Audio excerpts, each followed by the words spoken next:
Danke bafethu. Breaking news, first starting 11 se-Kaizer Chiefs bafethu. uPeterson ugoalkeeper, uCrossie, u-Inacio Miguel, uKwinika, uSolomons, uMthethwa, uCele, uShabalala, uModi, uDupreez, u-Ighodaro. I mean it's a big surprise ukubona uDupreez eqala considering the fact that obviously-ke akakabi nelo nesikhathi esi-right. I-mental state yakhe or i-head space yakhe akekho endaweni e-right but earlier on bengikhiphe into la omunye ucoach akhuluma athi uDupreez was made for ama-cup games, so amanye ama-players are-good kuma-cup games. Sithemba ukuthi uDupreez uzokwazi ukuyithatha le opportunity lena ayisebenzise, akwazi ukusebenzisa i-speed sakhe ukuthi abhenefithe i-team. Ighodaro suspected noma predicted ukuthi uzoqala igame. I think kuyamsutha i-style of play sakhe laphana phambili as i-central number 9. uModi ngishilo ngathi they will go for experience, but uModi akanayo that much experience of i-continental level, but well equipped, more experienced than amanye ama-players lesiyafana noVele Bayi. So ngibona ukuthi uModi uzodeliver kanjani namhlanje for i-Kaizer Chiefs, nanokuthi i-sense of urgency uzoba nayo na, cause yiyo into edingakalayo eserious, ukuthi i-sense of urgency noma libamba ibhola angaliholdi isikhathi eside akwazi ukudlalisa abadlali bakhe bamuve yabo kanjalo. So uShabalala-ke uzoba we-creative force laphana as number 10. Be interesting kusho ukuthi uDupreez uzodlala eceleni noma bazodlala lo mjikejo wabo wokuswitcha, we'll see. Shabalala u-number 10, but-ke bayaswitch nokumbona seka-close to i-box, you won't understand ukuthi badlala kanjani, but siyazi ukuthi uwu-number 10. So I think well deserved, yabona uShabalala well deserved ukuthi umfethu akwazi ukuqala igame. I mean it shows i-intent yokuthi bayafuna uku-attack-a nanokuthi bayalifuna igoli if bazoqala kanje. I-speed saka-Dupreez laphana phambili, i-aggression ka-Ighodaro nanokuthi bakwazi ukumthola. uCele uyaqala, okay siyazi ukuthi uCele so far isizini yakhe ayikakabi right bafowethu, to be honest, but for the past 2 games la wadlalile ubonisile ama-glimpse of ukuba i-great player or a good player. Ama-expectations wakhe vele or ama-standard wakhe ukuthi kumele adeliver for i-team, and I like that manje is driving forward in terms of ukuthi azame ukushaya amagoli or sekayashaya lapha nepalini. Umthethwa-ke ingaba yini i-Kaizer Chiefs ngaphandle kwaMthethwa bafethu, because uMthethwa is stop nonsense laphana. uSolomons surprising ukuthi uqala ahead of uThabiso Munyane, but uSolomons wenza kahle kakhulu laphana ku-right back, no mistake. Opportunity njalo uma bemnika yona uyakwazi ukuyithatha, so well deserved ukuthi aqale. Kwinika that aggression yena no-Inacio Miguel laphana emuva ebaluleke kakhulu, so Kwinika he brings that stability emuva ukuthi i-Chiefs ibe stable. uMiguel let's hope uzowa-minimize ama-yellow card wakhe, ngeke a-commit ama-foul unnecessary, cause labantu laba they will keep crossing the ball and bazozama uku-create ama-opportunities out of nothing. Cross-ke siyazi ukuthi bafethu udlala kahle kakhulu laphana ku-left back. Yes uPaseka Mark ubuyile from i-injury, but uCross udlala kakhulu, uyadeserve ukuqala. Singene ebhentshini le-Chiefs bafethu. Benchini khona uVuma, khona uMarco, khona uMunyane, uGiven Msimango, khona uMatlo, uMaboy, uVilakazi, uVele Bayi, uDa Silva. uSilva-ke uye umuntu esaziyo noma o-expected ukuthi uzoyiqala ilokhu njani, noma uzongena at least boma second half, akwazi ukuphusha i-team, bakwazi ukumcrossela lawo mabholas lawo. Sithemba ukuthi elinye bafethu uzokwazi ukushayisana nalo, akwazi ukulithola because uyakwazi ukuzithola kuma-good positions. But yeah, even if beqalile yena umfowethu laphana bafethu uSilva, ngicabanga ukuthi bekazokwazi ukucontribute kakhulu because uyakwazi umherezi lo muntu lo, yabona uma kuthiwa umuntu uyalizama iplani kukhulunywa ngaye bafethu uSilva, because kune-excitement uma engena laphana egrawundini, ne-contribution yakhe siyazi ukuthi i-important noma inkulu kakhulu for i-team.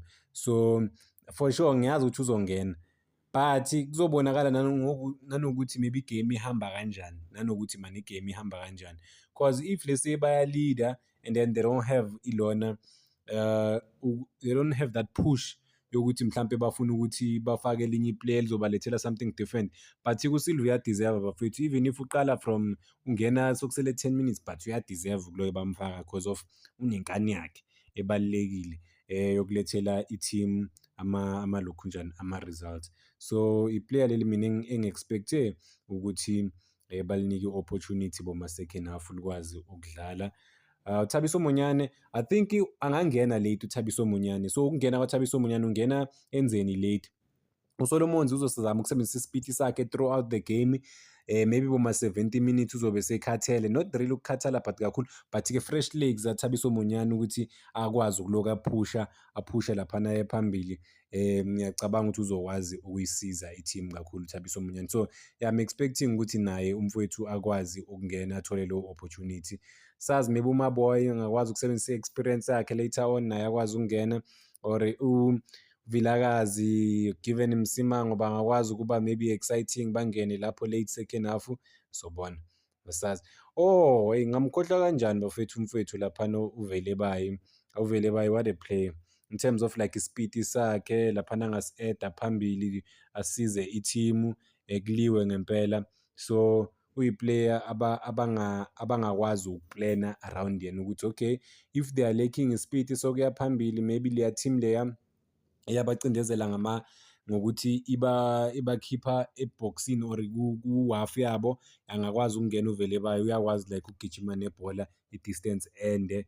So angakwazi ukuba one of the main guys in terms of like trying to create lawo ma-chances lawo for i-team ngesipiti sakhe nje, ukuthi okay bazokwazi ukuphusha lese ngayo Ighodaro late noVelebayi, uVelebayi alokaya ngesipiti sakhe awacrosse lawo mabhola lawo. Sobona ukuthi late bazokwenza naloko. But yeah, interesting game. Good starting lineup, I would say yes. Siyazi ukuthi kune-complaint enkulu bafethu, to be honest, ngoModi. That sense of urgency from yena bafethu ayikho. So into expected ukuthi mhlampe enze kangcono kuyo bafethu for me, sense of urgency. Mebamba ibhola acabanga ukuthi kuyamove, angafuni ukuliholda kuye, wanting to beat a player before yenza something. No, you can move, you can play the ball without even beating elinye iplayer. So zama ukuphusha laphana. Asole elia nomunye ongangena later on, but-ke thing is angazi ukuthi bazofuna ukudlala ibhola elinjani nanokuthi bazofuna uku-attack-a na, because of uMarco angangena. uMarco obviously akekho defensive that much, befuna uku-attack, thola ukuthi bafuna uku-attack-a serious from ama-left wing, right wing. Siyazi ukuthi uMarco banga-replace uCross, but-ke lokho kushiya maybe singashiya isikhala laphana emuva ukuthi uMarco meya phambili ukwazi ukurecover kanjani. Possibly singawabona ama-minutes a-few for Given Msimango ukuthi bamnike leyo nto leyo ye-game time. Kuzodependa ngokuthi uInacho Miguel noKwinika badila kanjani namabhola laphana emuva, but it's a stable back four abanayo.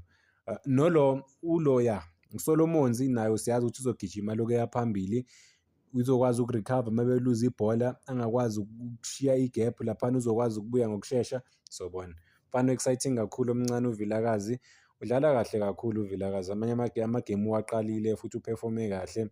Surprise ukumbona ebhenchini ukuthi uDupreez and Modi they are preferred more than uVilakazi noVelebayi. I think it goes with the experience, but at the same time uVilakazi sikhulume ngaye earlier on cause bekune-interview yakhe engiyibonile. uVilakazi une-experience yokudlala nama-Egyptians.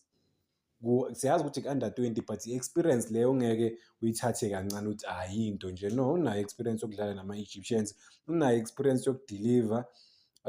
Umncane but-ke umuntu okwazi uku-change-a igame. Siyazi ukuthi uzowa-create ama-chances for i-Chiefs mengena, and yena noShabalala bakwazi uku-connect-a kahle kakhulu. But-ke asazi ukuthi i-team i-prepare kanjani, nanokuthi bafuna ukuthi mabaya phambili bayaya, but mabadefenda futhi badefenda as a unit, maybe bafila ngathi lese ukuqala ngoVilakazi, ngalaba abanye abasebhentshini nabo Velebayi, that thing yokuthi ba-track back in terms of ukumarka, cause ucoach uCedric Kez uke wayisho indaba kaVilakazi wathi into okumele ayi-improve ukuthi asize i-team ngokumarka. Nalibona le bhola lesimanje manje bafethu, kuthiwa you have to improve every aspect of igame yakho. You don't just focus on iside lakho ogude ngalo kakhulu. No, you also help the team ukulo ekumakeni. But yeah, good starting 11. Ighodaro given a chance mangaba close, Ighodaro akahlale close to ebhoxini kulazo banika khona into ehlakaniphile, akahlale close to the box, lapho-ke uzokwenza iy'manga for i-Chiefs. Danko bafethu, ngicela ukuyibamba la kwamanje. Sibafisela inhlanhla abafana laphana e-Egepita bafowethu. Danko, gcina ningakhohlwa uku-like and subscribe.